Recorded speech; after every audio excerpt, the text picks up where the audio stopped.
Good morning.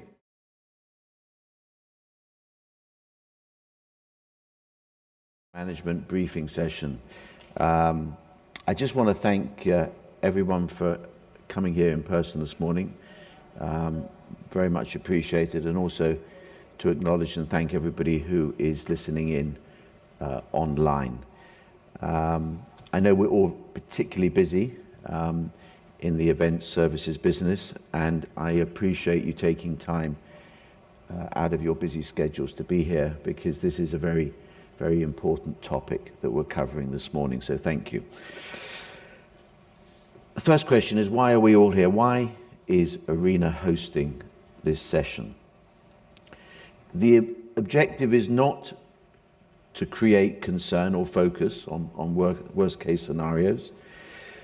We as a company want to ensure our people have access to credible information, practical guidance, and tools that can help them make informed decisions.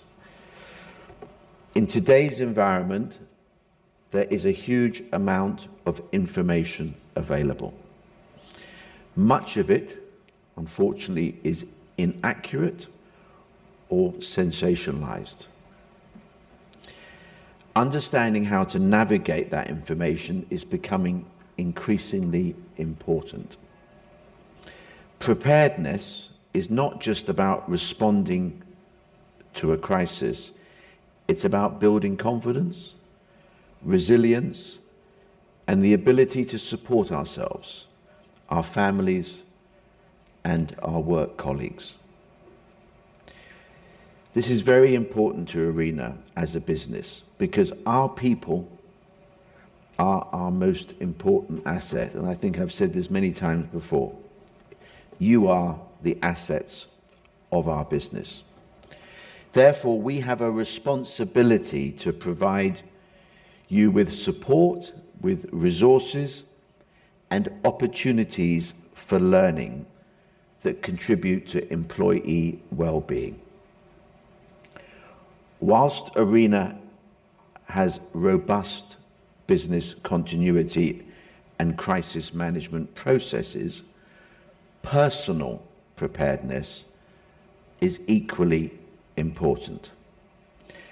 And sessions like this today will help strengthen our culture of care, responsibility, and teamwork. And today we are delighted to welcome Jule Sullivan. Here, he is someone with genuine regional experience and practical expertise. Jule will be leading the session, and he has spent many, many years advising organizations and individuals across the Middle East on security, risk management, and crisis preparedness. Today's session with Jule is an opportunity for us to learn from someone who has supported people through real-world events and understands the regional context. What can you expect? You can expect practical advice and actionable takeaways. You will get guidance on assessing information, maintaining resilience, and preparing both personally and professionally. This is also an opportunity to participate, to ask questions, and to have an open discussion. And if you're online, please write on your chat that you want to ask a question, and we'll get to you as soon as possible. That's enough from me. I want to hand over to our host today, Jule. I want to thank Jule for joining us, and I look forward to a very interesting session. Thank you, Jule. Thanks, sir. Thank you. Thank you all. Okay, first of all, thank you for the opportunity to be here this morning, team. I fully appreciate. If we can turn me down, I feel I'm a bit loud. I fully appreciate the line of work that you're all in involves crisis every day. Real-world activities, events, supporting major, bringing people together events is nothing but responding to crises every day. But obviously, the region has gone through some pretty unusual changes. We've seen unprecedented escalations. Let me try and do this manually. How's that? Is that better? And now we have the extra element of crises being, that, the way I put it, a little bit of Middle Eastern volatility has reached out and touched the UAE, just a little bit. But unfortunately, that was enough for the entire, I'd say, media landscape and social media landscape to absolutely go overboard in terms of what I call fear baiting. And unfortunately, that's impacted a lot of people, a lot more than any actual security or crisis risks that exist. So the intent today is to give you my 20 years of experience in about 30 minutes, and we'll do questions and answers afterwards and get a nice photo as well. To be completely open, there is some technical elements, but most of this is giving reassurance and facts based on a long career doing exactly this, so that you and your families can feel a lot more secure. What we're covering here isn't just for you, it's also for your auntie who lives in the UK, who's seen the BBC and is worried. It's for your kids who've heard certain rumours and are concerned, or it's for your wife who's in a mum's Facebook group and they're saying that Godzilla is coming next week. The information that we're sharing here can directly address those things. Okay. Can I have my deck, please, team? So just before we get started, is anyone here on Instagram? Have you seen me on Instagram? Please don't judge. I don't like influencers. I don't identify as an influencer. I'm a 20-year security professional. This is my bread and butter. And up until 3 months ago, no one really cared about this stuff, but all of a sudden it's become quite pertinent. So let's get into it. Crisis preparedness for self and family is the focus for the next 30 minutes. As I said, let's do questions at the end. If you have a burning question you want to ask during the session, please feel free to do so. Otherwise, we'll make sure we have time at the end. So I'm not the sort of guy who likes to tell war stories. I think the past is the past. However, we all need to assess credibility of source, right? Why am I standing here talking to you all? You need to assess me in terms of my credibility. So here it is. I joined the military as soon as I was able to legally, at 18. I became a Middle Eastern specialist pretty quickly, studied Farsi, then went into the intelligence world, first in the army and then in the civilian sense. I spent 2.5 years living in Iran, which is quite unusual for an Aussie. The authorities didn't like me very much and made my life quite difficult, but I got to learn a lot about the country which the world is talking about right now. I then went on to 15 years of private security across the Middle East and North Africa, most of Africa. Essentially any war zone or any evacuation or any crisis that happened over the last 15 years across the Middle East and North Africa, I was typically there on ground, managing the response, advising staff like we're doing right now. This has been my bread and butter for a long time. I have a master's degree in the field as well. My dissertation happened to be on responding to escalations like this in the Middle East. So this is literally, I was a geek on this stuff for a long time, and hence my ability to add value today, inshallah. And here we have a photo. This is 2014, the Yemen war that continues to this day. I saw the very first shots of that war. I took this photo, it's actually a screenshot from a video from the 7-floor safe house, or we can call it villa, that I had my team in. Very quickly, that was the Houthis shooting up at the presidential palace. I got my team into the basement. The presidential palace and all of the supporting military units started shooting back.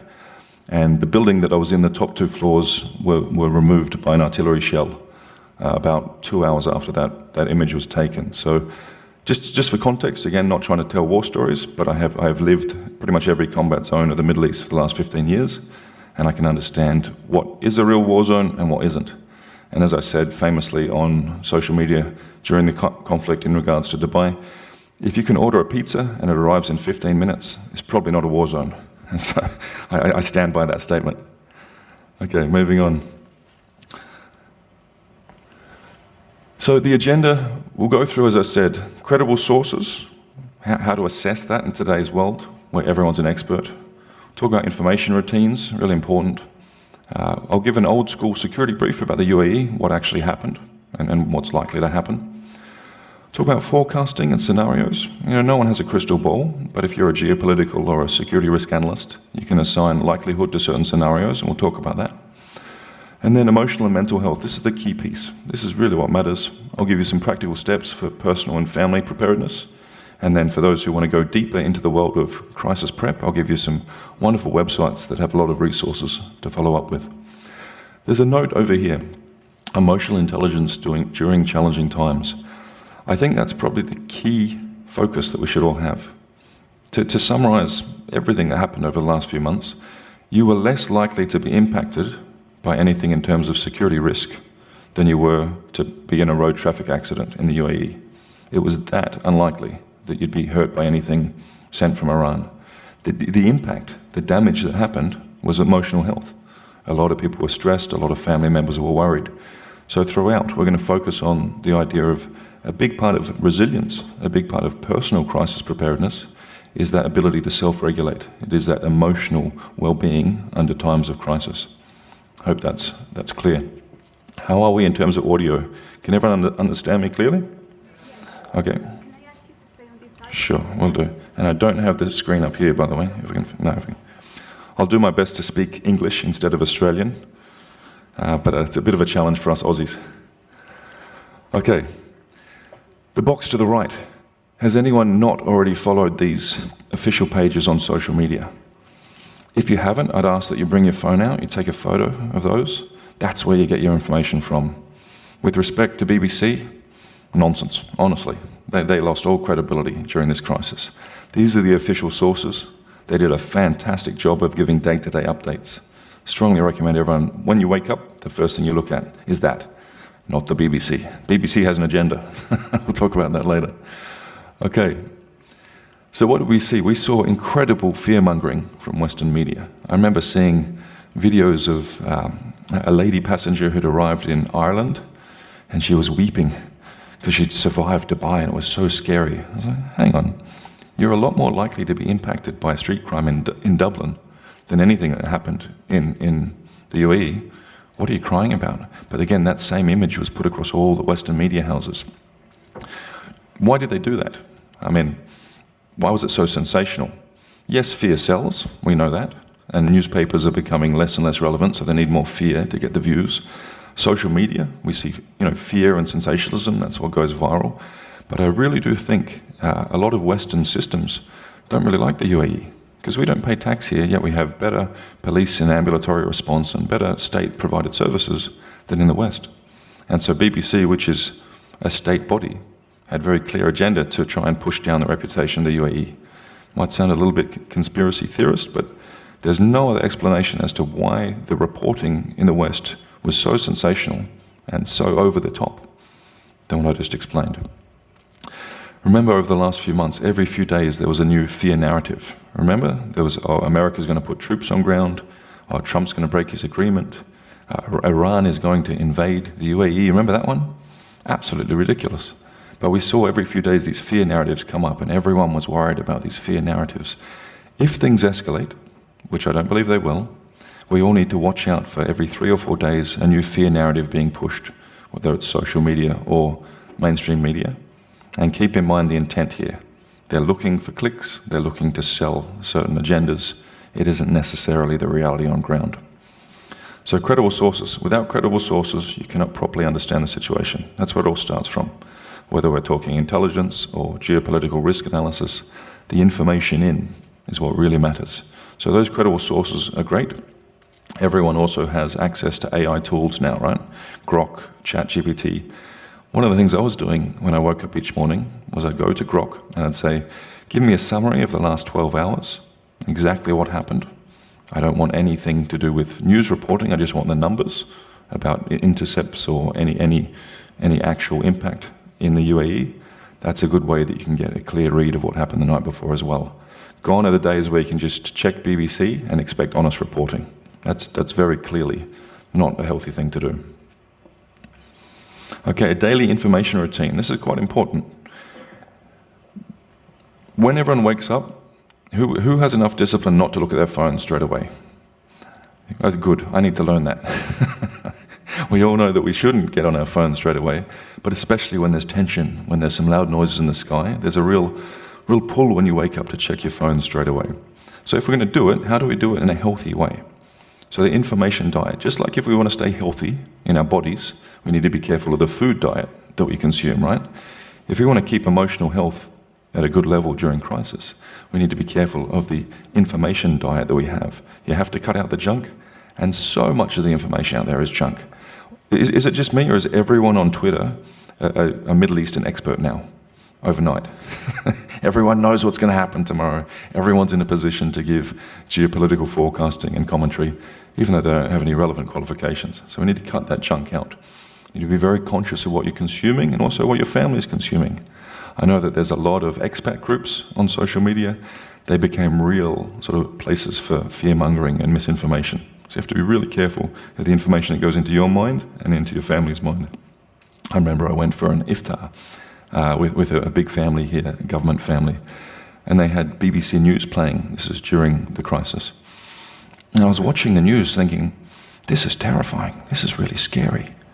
Wow, the UAE looks dangerous. I was like, hang on, I'm here. It's fine. So don't have the news playing in the background. That's a perfect example of junk coming into your information diet. So every time when you wake up in the morning, those official channels, which I hope you photographed, I'm happy to provide this deck afterwards as well, if useful. Look at the trusted news sites. And as I said, ask Grok or your preferred AI tool. Give me a concise summary of the events in the last 24 or 12 hours, specific numbers only. It's a really good way to understand what actually happened the night before.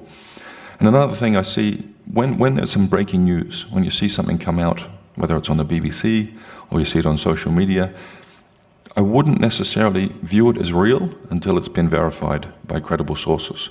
I saw a lot of people getting really panicky about, oh, Iran said that they're going to hit critical national infrastructure. Well, hang on, let's wait. Let's wait for it to be verified. Let's check the official sources. Let's cross-check information from different outlets before we get worried about something.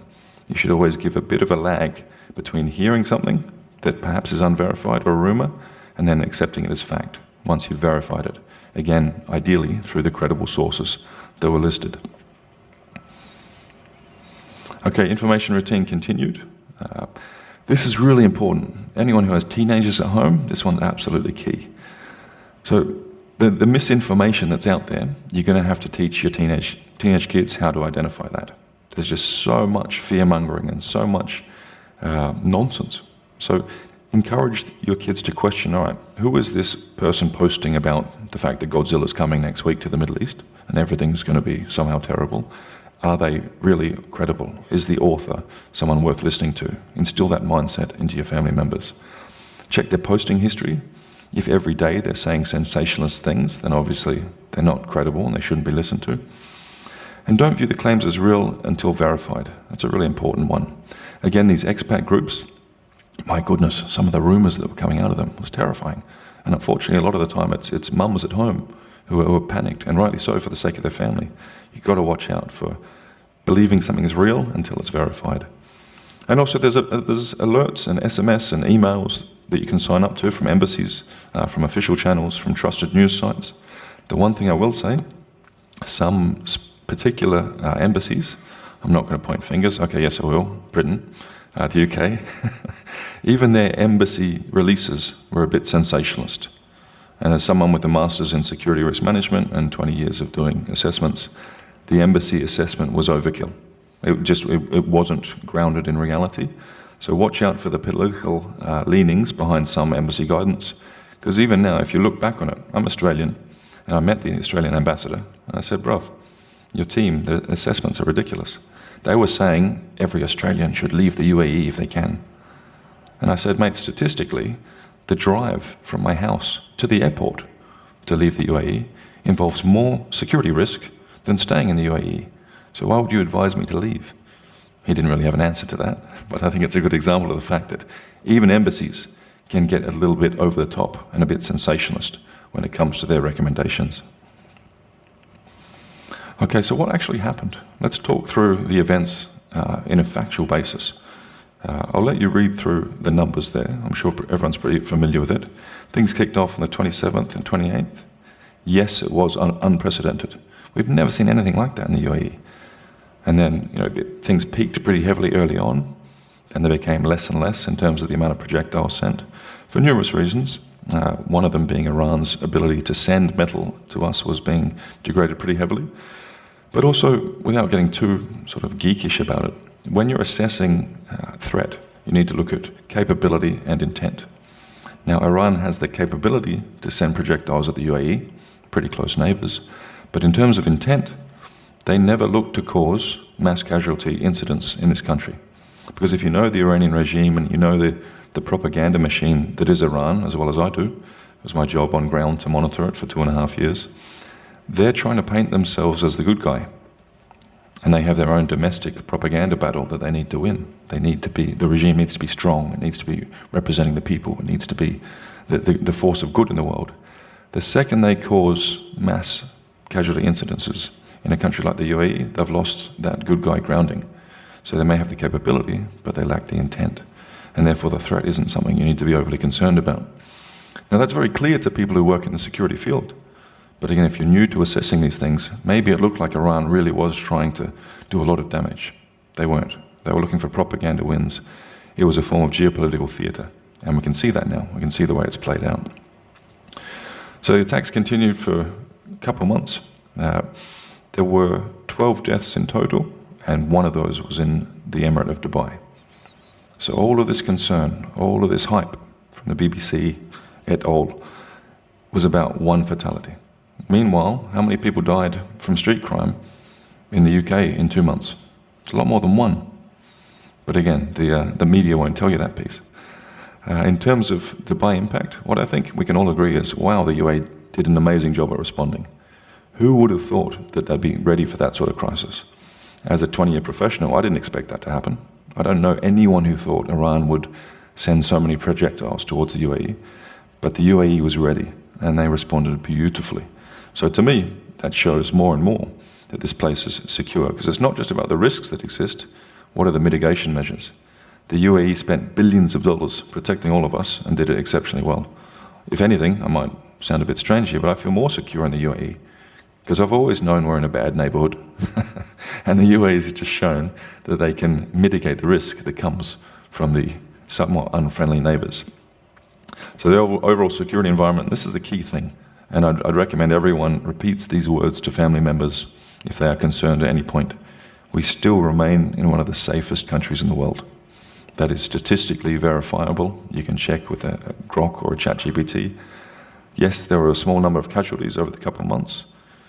However, the overall security environment remains well controlled.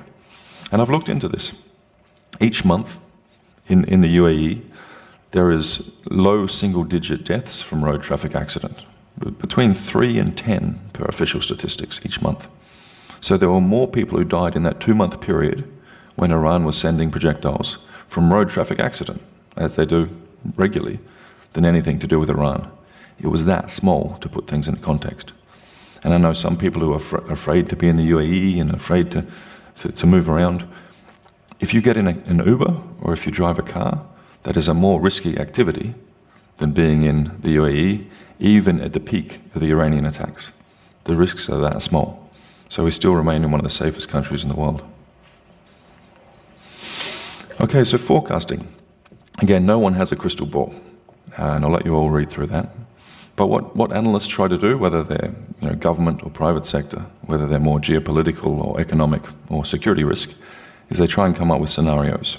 You have the most credible scenario, you have then the second most likely, then there'll be typically a credible worst case scenario, and then you assign likelihood of that particular scenario running out. And then each of those scenarios have set triggers. Now, I got a bit of heat on social media when this all kicked off, because I said this is a 6 to 8 week initial kinetic phase. After that, there'll be spikes of rhetoric and occasional drones sent over here and there, but the bulk of the crisis will be over in weeks, not months. 6 to 8 weeks was my forecast. That's exactly what happened, pretty much to the day. And what I was saying, and what I actually said on the first day that the conflict kicked off, was that what we're looking at in terms of end state is the negotiated end settlement, where Iran can say, hey, yay, we won. And America can say, hey, no, we won. When really nobody won. That is the geopolitical chessboard that is the Middle East, but they're pushing for those propaganda victories. And that's pretty much exactly what's playing out. I don't see things getting bad again. I think we'll have continued negotiations and maybe a day of drones here, a few days of rhetoric there. But the worst of it is pretty clearly behind us, as per most analysts. There's agreement there. And that top forecast, again, that was written, I wrote that up in the first few weeks of the conflict. That's exactly what's playing out now. Both sides declaring victory, partial concessions, the regime will remain intact. All these experts of the Middle East who think that you can overthrow the Iranian regime like this, it's not possible. They've been preparing for this for decades, and they do have a good budget despite the sanctions. So the one thing I would say here is, for everyone who wants to live in the UAE and enjoy the benefits that we have here in terms of safety and tax-free, all these sorts of things, and all of the career progression opportunities that come with being an expat in this sort of environment, we do need to get a little bit comfortable with a bit of uncertainty. Over the next 3, 4, 5 years, occasionally Iran might get nasty, send a few drones, and start saying some scary things. There might be some scary headlines over the coming years. But I'm happy having my family here. I have zero concern because the mitigation of the UAE has been proven solid. Unfortunately, I think most people didn't realize that Dubai and the UAE lived or existed in the Middle East. We now know that it does. And so that Middle Eastern volatility may come up over the next few years, not in a way that could materially impact us or our families, but there could be some fear, could be some uncertainty, and we all need to be comfortable with that. We all need to expand our comfort zone to think, you know what, statistically, I'm still safer here in the UAE than I would be on the streets in London. It's just a fact. Okay, so the triggers.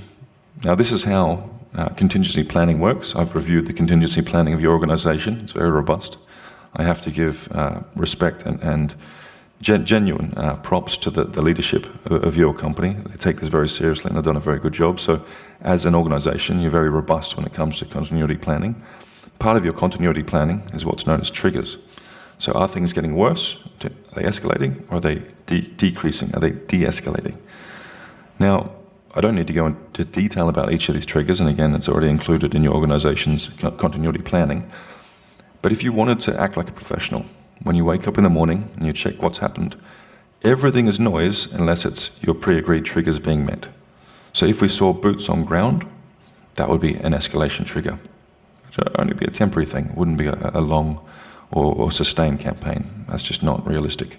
For those who've served in any sort of military, you understand that trying to overthrow the Iranian regime would be 10 times more challenging and messy than the Iraq War, and America doesn't really have the appetite for that. Right, so if we saw an increase on attacks onto critical national infrastructure, that would be an escalation. So that's when you start to think, right, we see an escalation in triggers, so we need to do an escalation in terms of our response. And in the plans you have your responses against these triggers. De-escalation, this one's happening so much. Back-channel diplomacy. I have not seen, in my 20 years in the Middle East, so much back-channel diplomacy. Now, I'm blessed with a lot of government and diplomatic contacts. The amount of negotiations happening are incredible at the moment. The whole of the Middle East, including Iran, wants to wrap this up. They really want to see this de-escalate. But obviously everyone's having their little power battles and playing chess before we get to that point. Severe economic pressure. Even the US is feeling the economic repercussions of what's happening. And that's good for us, because that means even the US doesn't want to see this drag out. It's all fun and games until your voting demographics are whinging about the petrol prices. That's when things get a little more serious for those in the US. And so the leaders on both sides make a lot of threats. The amount of times I saw Trump make a statement, or the Iranian leaders make a statement, and the whole world went, oh no, now we're all in trouble, the Middle East is going to explode. This is what leaders do. This is part of the game. This is part of the positioning. So if we do get back to a state of tension, and we do have our man Trump saying all these bombastic things, don't take it literally. This is them pushing for propaganda wars. This is part of the negotiation process. This is part of the geopolitical theater that we have in the Middle East. So even if these triggers are met, one thing to keep in mind, the UAE will still remain one of the safest countries in the world. Even if things did escalate, and Iran went back to throwing a lot of missiles at the UAE, the defences here are proven. And again, it might sound a bit strange, perhaps it's my career history. I am so much more comfortable having my family here in the UAE, even in the worst of the Iranian attacks, than I would be having them in Western Europe with the street crime situation. Or in the USA. I have friends who moved from Dubai to the USA. Their kids have to go through 2 different metal screening stations to get to school because of the threat of active shooter in schools. That terrifies me, because that can actually impact the family. When we look at the street crime levels in London, and the fact that if you call the police, they say, oh, we'll be there in 40 minutes. Maybe. That terrifies me. That's something that can actually impact my kids. Whereas having my children here, I'm completely comfortable, even if things do get loud again, because statistically, if you take the fear away, we are still safer, our families are still safer here in the UAE than in many major Western cities. Okay, emotional and mental health strategies. It might sound a bit strange to have, during a security and crisis session, a focus on things like breath work, but this is what works. This is what the science recommends. And what's interesting, a lot of Special Forces soldiers, they'll do some form of mindfulness to regulate their stress levels. Some of the most scary and capable gunslingers in the world are really big on yoga, or they do qigong. This stuff really works under times of stress. It's applicable for all of us. So as per the science, and I've actually gone deep on this, and I've worked with some leading psychologists, I've been involved in some initiatives to help veterans with PTSD. Breath work is the #1 thing you can do to reduce stress. And it's actually quite simple. A breath in for 3 seconds, and then a breath out for 6 seconds is the easiest, most efficient way for you to decrease the state that your cognitive system is at. Breathing in for 3 seconds, breathing out for 6 seconds. Anytime you feel stressed, anytime you're seeing some BBC headlines that are freaking you and your family out, just some breath work like that for a couple of minutes really brings down your overall stress levels. And as I said, elite military units are taught this as a way to deal with stress in actual combat. Another thing I recommend, if you go to YouTube and search calming breathwork exercise, and you do that with your family, if they're stressed, 5 minutes of focus, you'll bring down the whole stress level of the whole house. Really useful tool. Mindfulness practice. Again, strange coming from a security guy, but it's what works and it's what the data and the studies all suggest. If you go in, obviously if you're religious and you pray, that's great, that's very useful. But if you go onto YouTube and you put guided meditation, 10 minutes, put on some headphones and do that, the stress markers, the cortisol levels in your system noticeably come down. The studies are there. So I strongly recommend, if you or your family are facing stress about the situation, 10 minutes of guided meditation on YouTube every day is probably one of the most powerful things you can do to bring down your overall stress levels. Another one, Zone 2 cardio. Who are our fitness types here? Who takes their fitness seriously? Excellent. All right, good to see. So when we lift weights, that puts us into a sympathetic state, that raises our stress. Whereas if you do medium cardio for 20 minutes for half an hour, that puts your body into the parasympathetic state, which is the rest and recovery state. So if you're feeling stressed, even though we all like to lift weights and get the loud music on, the best thing you can do to bring down your stress levels is medium cardio, 20 minutes, 30 minutes, 40 minutes. That blood flow, that really flushing out the cortisol is really important. So those 3 things, if you exercise that in times of stress, your entire system, body and mind, will be much better suited to dealing with the stress that's coming up. I remember with one of the psychologists I was working with in Australia, one of the leading stress specialists, he said the issue with psychology is people sit around and they talk and they think. He said you can't fix stress with talking or thinking. You have to do things. Here in front of you are 3 clear strategies that the scientists, the experts in the field say, if you're experiencing stress or your family's experiencing stress, these are the things you do. You can't fix overthinking with thinking. You can't fix stress with just talking. You have to do. And those are the strategies which the studies say works. Hope that's useful there. So the positive reframe. This is a fun one. Positive reframe, as an example, I remember we were taught back in army days, if you're really, really cold and you're out on exercise or operation and you're freezing, you say to yourself, well, at least I'm not hungry. It could be worse. Or if you're getting shot at, you say, well, at least there aren't drones dropping bombs on us. It could be worse, the positive reframe. Whatever sort of stress we face here in the UAE, we are still safer than in Western cities. It's a very strong positive reframe that you can use for your families. Try calling the police in London versus Dubai. You've got a 40-minute response time, maybe, in the UK. I have many examples of that.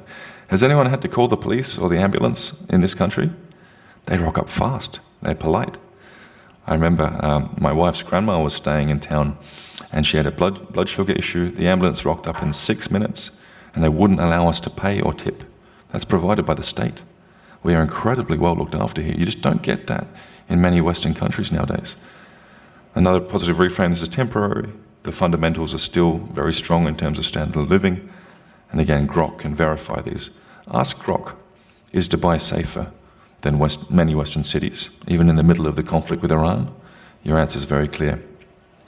And continue to educate yourself. So one thing I was doing, I was advising an educational organization that specialized in education for teenagers and preteens. And I actually said, I recommend that you teach the kids, and here are some YouTube videos about what those noises in the sky are. Teach them about the different types of missile interceptors. Teach them about the fact that they're using Apache helicopters now to shoot down the drones. Educate the kids who are worried so that when they hear those noises in the sky, instead of panicking, they say, oh, that's a good thing.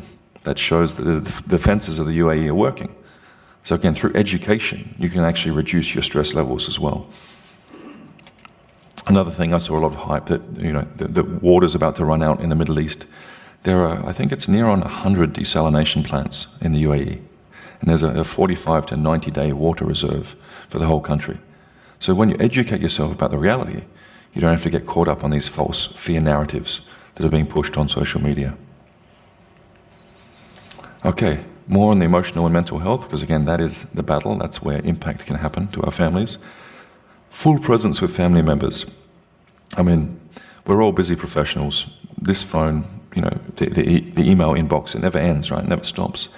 During times of stress, during crises, it's really good to put down the devices and be more present with your loved ones than ever before. Again, there are studies that actually show, especially with kids, if mum and dad can be off the phone and give them that full presence, it's really useful. And I was suggesting people do the old-fashioned things during the conflict, such as get the devices away and go for a nice picnic in the park and go and touch grass, something I was saying quite often. Definitely don't have the news playing in the background. That is a horrible thing to do for your mental health. It's terrifying. I find myself getting jumpy when I watch the BBC. It's not real. And limit time on social media.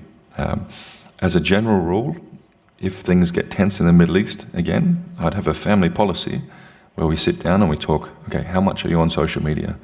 Can we reduce that? Because if you were to hook yourself up to a brain scan machine, the second you get on Twitter and start reading all these things, your stress levels just spike. So really limiting time on social media and ensuring the family does the same during situations that involve, national crises is very important. Okay, this is an interesting one. I hope you can see it. The different colors represent the different stress levels that we live at. Ideally, we're here. This is parasympathetic. This is rest and recover. This is where we're enjoying life. And also, equally, this is where we can be most productive if we're talking professionally. As second, as our stress levels go up to that orange level, we're more irritated, more frustrated, we get angry easier. We're worried. A lot of the bandwidth of our mind is taken up with background worry, background stress. So as a professional, we need to watch that we don't spend too much time in that orange, because we're just not as effective at work. There's clear workplace productivity implications. We just can't be as good as we usually are if we're in that orange. And obviously when we go up into the red, that's when the panic kicks in. We really want to avoid that. And again, if anyone got up to that red level over the last 2 months, I'd suggest really bring in those emotional and mental health strategies to bring down your stress levels. Bring in the positive reframes, do the breath work, look into the guided meditations. There's no real reason to get anywhere near the red for anything that we faced in the UAE. I hope that's useful, and I'd recommend everyone does a bit of a self-check when there's a lot of noises in the sky or scary headlines. Am I in the green right now, or have I gone up to that orange? If so, how do I bring myself back into the green? That's when you can call on those emotional and mental health strategies, which we discussed earlier. It's good to have that self-awareness, and it's good to check in on your family members too, to see where they are. Okay, so register with your embassy. Something's gone wrong with the slide there, guys. If you want to register with your embassy, that's a good idea in terms of the practical steps you can do. I have some friends whose embassies don't really function, so they laugh at me when I say this. But if you're blessed enough to have a functioning embassy, it does make sense to register. Other practical steps that you can take. Now let's get a little bit technical. If you were wanting to be really prepared in terms of thinking like a crisis professional or a security professional, you want to evaluate your residence first. So if you're in a villa and things are loud outside, what's the safest place for you to go in a villa? It's those inner rooms that don't have any windows, logically. Or if you have a basement, fantastic. If you're in a high-rise, now I saw a lot of people initially when things kicked off, they moved to the basement of the apartment building. Now it really isn't necessary. The building codes in this country are quite strict. The internal stairwell is built to withstand fires of a pretty high temperature of the building. So if you are really worried, just going into that external stairwell until you get another alert on your phone saying, okay, everything's fine now, that's commensurate. There's no need to go and sleep in the basement. That's too much. When I saw people doing that, I was like, come on, guys, let's keep it real. Personally, I didn't leave my normal bedroom. I didn't worry about even getting away from windows because I understand that the likelihood of anything impacting me is so small. But if you are concerned, just going into that internal stairwell is more than enough. Identifying safe places, so under stairs is a good one if you're in a villa, if you're really worried. Understanding, are you near potential target locations? Our friends and colleagues who live in Talal Al Ghaf or out the back there near the military base, they saw a lot of things happening. Now that isn't something necessarily you need to be concerned about because they're not targeting you and your family, they're targeting the military base, which you happen to live near. Having that awareness will help you understand what's going on. And also, you should know your building meeting points, you should know your emergency meeting points. Just as good practice, everyone should know what's the closest hospital to my house. These sorts of things should be something you define before a crisis happens, so that if things get a little bit dicey, you already know the correct steps to take. Now, if anyone wants to be really ready, you can do what's known as a bit of prepping, and you can have a go bag. Is everyone familiar with the go bag? The idea is it's a bag that's packed all the time, has your documents, has phone chargers, typically has what you need to sleep at an airport or a border crossing for a couple of days if you get stuck. And so you grab that go bag and you head out, and it's one go bag per family member. If I didn't do any of that, I didn't ask my family to do it, but I know some people who are really wanting to put in a bit of effort to feel more ready to respond, and so they built the go bags. 72 hours of water, food bars, different layers of clothing. Anytime you're looking to evacuate, when everyone else is looking to evacuate, there will be delays. You will be sitting at an airport for a while, or you will be stuck in a car at a border crossing for a while. One thing I will say, and we'll get into this, if everyone is panicked and wanting to run out from the country, 99 times out of 100, the best thing for you to do is stay at home. And I've done evacuations from Iraq, from northern Iraq when ISIS were coming in. I've done evacuations during the Arab Spring, across the Middle East, North Africa, evacuations from Iran in 2008, 2009 during the Green Revolution. I've done a lot of responding to and helping people when they're panicking, when a country is descending into chaos. This urge everyone has to run to the border or run to the airport, it's not the right thing to do. Stay in your home, keep yourself up to date, and if you want to do a bit of building up of food and water in your home in case you have to stay in there for a week or two, then do that. But running around as the security environment is changing and running to the border, it's not the smart move, even if that's what most people feel the drive to do. Okay, so in terms of your personal and family crisis preparedness, some people just didn't leave the house. I know some people didn't leave the house for a month. That's not balanced. That's a bit much, right? So what is the balanced approach? Very low, very, very low, you just don't leave. That's a bit overkill. Some people will partially limit movement, or if they're going to go somewhere, they put the whole family in the car and they move together. I don't think that's necessary. The balanced approach, even in the worst of what we saw from Iran, and what I'd call a low-risk appetite, Continue your routines as normal, but have increased family communications. Have that WhatsApp group with all of your family members and keep everyone updated as to where you're moving around. Or have one of those tracking devices so you can see where your family members are, the tracking apps on the phones. And just follow the alerts when you're told, okay, we get that noisy on the phone, we need to stay indoors. Follow that.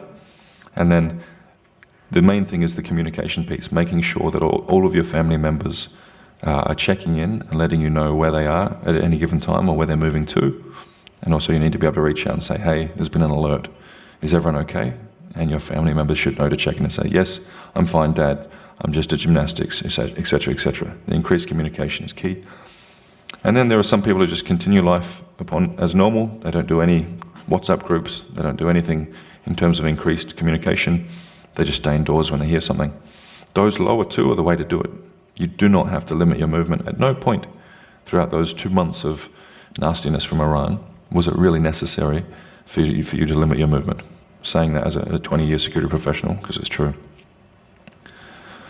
Okay, so I saw some people saying that they wanted to do evacuation planning, and I get a lot of DMs on social media and so on. So let's talk about that just very quickly. There's two options. There's evac, which is getting out of the country, and then there's invac, which is leaving urban areas and going to somewhere where there's less potential targets or where it's a bit calmer. Now, the non-technical word for this is going for a staycation. And that's something that I recommended to a lot of families who were really worried. I said, take the family, go to somewhere quiet in Hatta for a couple of days. Everyone can just relax. If you're worried about being in a big city and hearing the interceptors, go out to somewhere remote. There's plenty of options, plenty of lovely resorts, which were all on a discount. And that's in the security game, that's known as temporary internal evacuation. I call it going for a nice resort stay with the family. Some people who talk about, oh, I'm ready to take my SUV and drive out into the desert. That's not a balanced approach. That comes with more risk than staying in an urban area where you have, access to police services, ambulatory services, and so on. So if things do kick off again, and you and your family are feeling worried, consider spending a few days out in Hatta or somewhere out in Iraq. That can be a really nice way to bring down the stress levels of the family. Okay, what else can we do? If we're the sort of person who wants to take active, real-world steps to make ourselves and our families more prepared for crisis, financial readiness, more cash than usual. I cannot tell you how many times having a big chunk of USD has genuinely saved the day for me in various crisis zones around the world. Thankfully, the UAE hasn't got to that point, nor will it. But it doesn't help to have a bit more cash than usual if crises are happening. This is more relevant in less developed countries, but one of the things you see in breakdown in law and order in Latin America or post a natural disaster in Asia, and I've responded to all of these sorts of things, having that physical cash is really, really important just to keep all of your life moving. Community networks are great. There's Dubai Brits or Aussies on Facebook or Dubai Mums on Facebook. These community groups are great. You can pull resources, perhaps if you and your family don't leave the compound, you can bring the kids together for a play date. But do watch out for the rumors. There's a ridiculous amount of rumors in these WhatsApp groups. Pet planning is a big one. I saw some people leave and they left their pets, which is terribly sad. If you do want to do evacuation planning, you need to consider the paperwork requirements. Moving a pet is not easy, so have you got someone you can leave the pet with at one of these pet stay facilities? I saw some people saying they wanted to drive to Oman. As soon as things get louder, I'm going to drive to Oman. Like, well, do you have that orange slip from your insurance? Because if you don't, you're not going to be able to take your car across the border. So understanding the paperwork that's required before moving either pets or vehicles, or perhaps you want to take a family member who needs a visa for Oman or a staff, a maid or someone who needs a visa, you need to get all these things sorted if you want to really be prepped for evacuation. We do have to watch out for cyber scams. Unfortunately, there were people calling saying, we are the Dubai Crisis Department, send us your bank account details. That sort of nonsense. Unfortunately, scammers do try and utilize moments of crisis. Another thing, now that the crisis is somewhat past in terms of the kinetic phase, it is a good idea to sit down with family members and check in on them.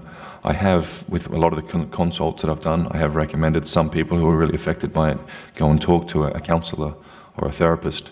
if you're carrying a bit of trauma or a bit of stress, or any of your family members are doing so, it's a really good idea to just have a chat with a professional. There's a lot of good counsellors here in the UAE. That post-crisis, what's known as a debrief or a regroup, is a really good thing to do. And I've from all sorts of crises all around the world, often recommended that people look into a bit of, whether it's trauma therapy or counselling after a crisis, especially with loved ones, because otherwise you're going to carry that stress with you for years. It's good to clear it if it's there. Okay, further resources, and this is our final slide for the session today, team. I'd suggest everyone takes a photo of this slide if you want to look more. So FEMA, the largest disaster and emergency management organisation in the world, it's the US, and they have a website called ready.gov. Now on ready.gov they have contingency plans and crisis guidelines for flooding, for massive cyber attacks, for outbreak of war. If you really want to go deep on planning with your family and having contingency plans or medical plans as they're known, that ready.gov has a lot of templates you can use. It's actually really good. Now in the UAE we have two good options.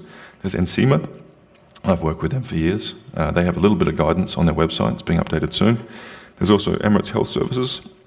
They have some good guidance on how to be particularly robust when it comes to responding to family medical emergencies. So that's worth checking out. And finally, the Red Cross internationally, preparecenter.org. Very worthwhile checking out for any of you who have crisis management duties or responsibilities within your company. They have some great templates and some great guidance there as well, particularly for responding to natural disasters. So that's the end of the discussion today. I'd love to take any questions that you have. For those who are joining us online, please write the questions in the chat. Let's go through some questions and answers, and at the end of that, we'll get a photo. I realize I moved pretty quickly.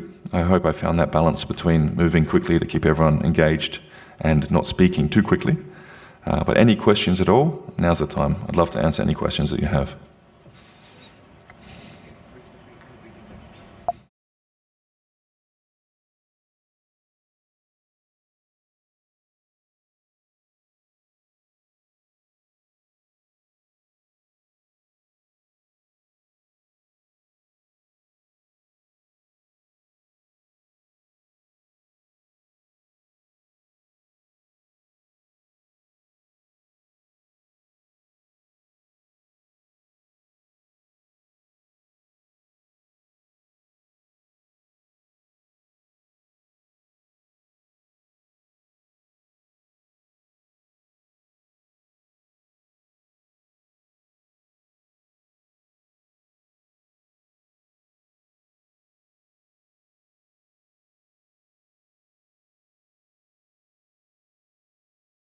A recommencing of Iranian attacks. The safest place is wherever you are that doesn't involve moving to another location. As soon as you pick up and move, you're exposing yourself to more risk. So if you're in the office, you stay in the office, and you go, if you want, you can go, assuming that it's a multi-story apartment type office, you can go into the central stairwell, which is actually fireproofed, and just stay there until the alert is rescinded and you're told everything's clear. If you're at home, then you need to find the safest place in your house, which is away from windows and ideally under a fairly solid surface. For example, if it's in a villa, you get on the ground floor and you get under the stairs. That'd be one of the safest places. Again, if it's in an apartment block, you can go to an inner room away from windows, or if you want to be particularly secure, you go to that central emergency stairwell, which again is built to withstand high fires, normal building fires, so it's actually a very secure location. If you're out on the road, if you're driving, the advice from the government was just keep driving. And that's the correct advice. Again, statistically, it's 0.00000 something that you'll be impacted in any way by any Iranian projectiles. We are all considerably more at risk from the act of driving. That is the actual statistics involved. So again, if you're in the office, stay in the office. If you're at home, stay at home. And if you're out driving, continue your business. If you're particularly concerned, you could pull into the basement parking lot of any building and you'd be very secure there. I hope that answers the question. It does, thank you. Thank you. Anyone else got questions? Hello, thank you for the information today. I just wanted to ask about, do we really need to worry about the energy outrage or let's suppose electricity or water, because we really read about all of these issues that this would be the target, next target. So I really wanted to know, do we really need to worry about this, or do we really need to prepare for this? Fantastic question. In many countries around the world, yes, indeed, you'd have to. But this is a bit of a special country. They have a budget, trillions of dollars in their sovereign wealth fund, and they've spent a lot on continuity planning. So let's break it down. We need to look at, in terms of critical national infrastructure, water. There's about 100 desalination plants, so even if a bunch of them were struck, they have continuity planning, and they also have 45 to 90 days of water reserves to cover the whole country. So we don't have to worry about water. In that 45 days, plants could be rebuilt. In terms of power, having worked with DEWA in terms of their continuity planning, very robust. They've overspent on continuity planning for this, so it's extremely unlikely, even if major power hubs or infrastructure was hit, the continuity planning is there, so that we have continuation there. If we look at the other things in terms of critical national infrastructure, if we look at ambulatory services or hospital services or police response, we have such more well-resourced and robust services than in the West. So again, there's no issue there. If we look at cell phone network, typically in other countries, one of the things I say is if you're looking at a breakdown of law and order, if you're looking at the outbreak of war, be prepared for the cell phone network to fall over. And when the cell phone network falls over, just get yourself, I've advised families caught up in the aftermath of terrorist attacks. One of the things I say is the cell phone network will be overloaded soon, or it'll be shut down by governments who don't want the bad guys to be able to use it. Get yourself to a cafe, get yourself on Wi-Fi, communicate with WhatsApp, and stay in touch with your family and stay in touch with me for further advice and guidance. So the typical guidance is, yes, cell phone networks can fall over, but landline internet will still be usable, and just use WhatsApp to communicate like that. Here in the UAE, the cell phone network is also extremely robust, and there is no credible scenario where the bad guys could knock out the cell phone network such that it wouldn't work. I think the only thing we need to be worried about is when the Google Maps isn't working as well because of the jamming, and we find ourselves in the wrong part of town. That's the real risk. Or when our Uber delivery guy says, "I can't find you," that's the only genuine Dubai problem that we face. So it's really robust here. And again, I think the difference is when you look at the amount of money this country has to spend on national readiness and national resilience, it's much more than Western countries. So we're actually in a really good position. The other piece I'd like to raise here is that of social cohesion. Can you imagine if there were missiles over Los Angeles or missiles over Paris? There'd be looting. There'd be, everyone would be breaking windows and stealing things from shops, and people would be attacking each other in the street. The social cohesion here, everyone stayed calm and polite to each other. There wasn't one incidence of looting or increase of street crime. And I think that's because the UAE is effectively an access-controlled country. Right now, or in your office, that's an access-controlled environment, right? You need the card to get in the office. The UAE as a country is access-controlled. You don't get in unless they want you here. And if they don't want you here, you're out. So everyone here, in terms of social cohesion, even in the midst of real crisis, we're a lot safer. So I think I would rather be in the UAE on the worst day than in London in a normal day. And that's someone who's assessed security risk for a lifetime. So I hope that answers the question, mate. Thank you. Thank you. Thank you, Jewel. Very, very interesting presentation. A couple of questions. One is, we're in the event industry. And obviously this crisis has had a major impact on us delivering major events. Appreciate you don't have a crystal ball or anything, but how do you see this moving forward? We've got some major events later this year, Formula One, for example, being a pretty good example. Is there anything we can do? Is there anything, from internally lobbying? Where do you see anything, any advice for us as an event services business? Okay, I think that is the million-dollar commercial question. I think to break that down, we need to look at two things. One is actual events, the other is perception of events. I think we're going to look at a few more days of drones here and there. I think there will be a lot of, the Middle East is about to fall over, but then it doesn't as part of the negotiation process. I think we still have some tense days before the I've won day, that negotiated settlement comes. I don't see major disruption to flights. I think Emirates have shown that they're resilient. I don't see major disruption to supply chains again. It'll be a temporary matter of hours, not days or weeks. So the society will keep functioning here. Travel in and out will keep functioning. The question is, how do clients and visitors and participants perceive the risk?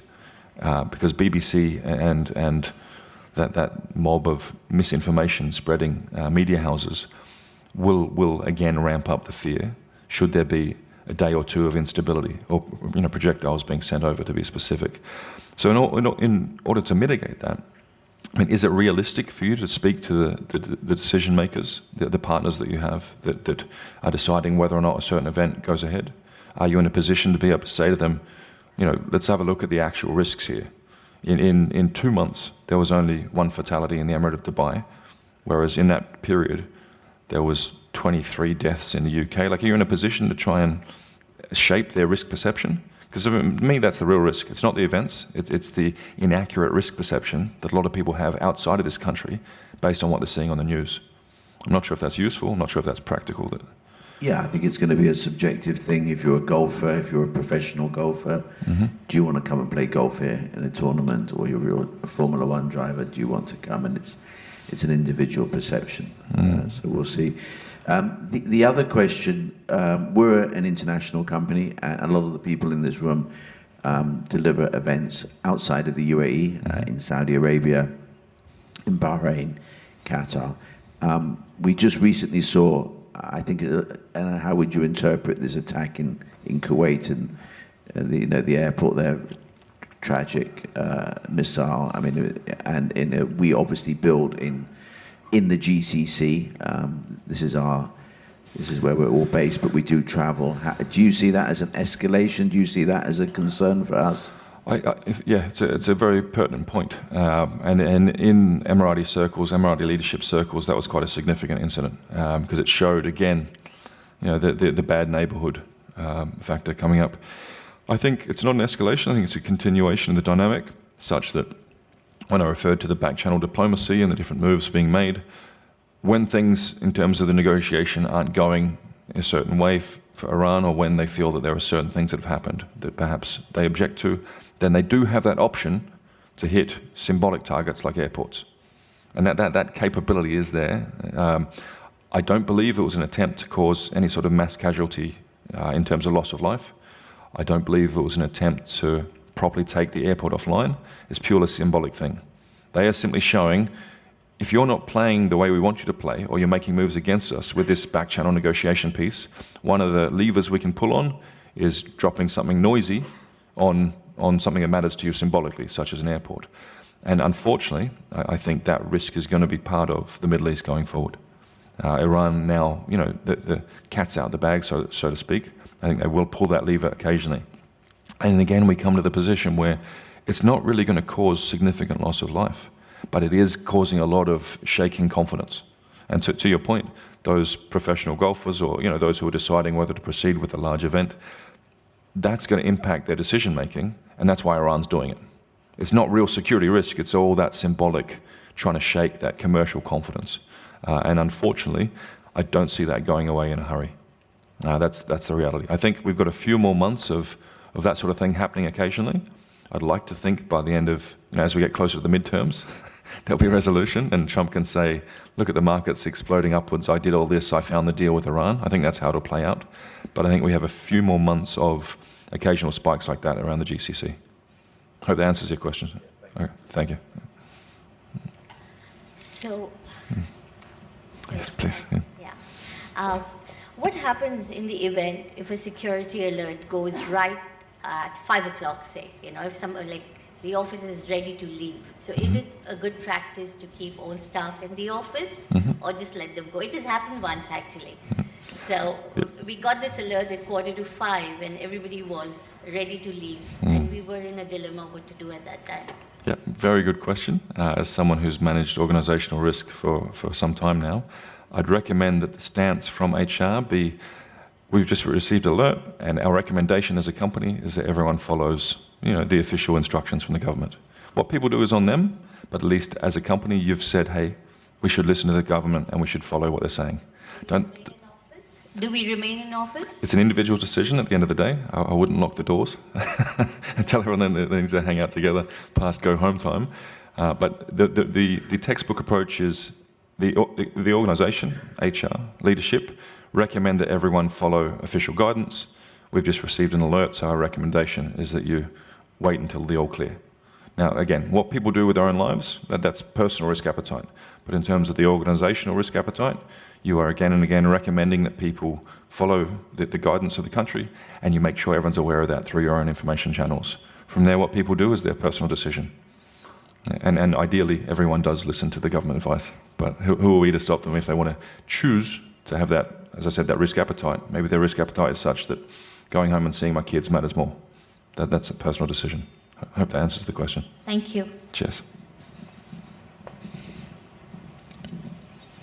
Is there any more questions? Then I think I'd like to invite everybody up onto the stage to have an official photograph with Joel. Let's do it. Can everybody make their way up to the stage? Let's do it. Thank you, Joel. Yeah, let's give him a round of applause. I think it's very useful. Thank you.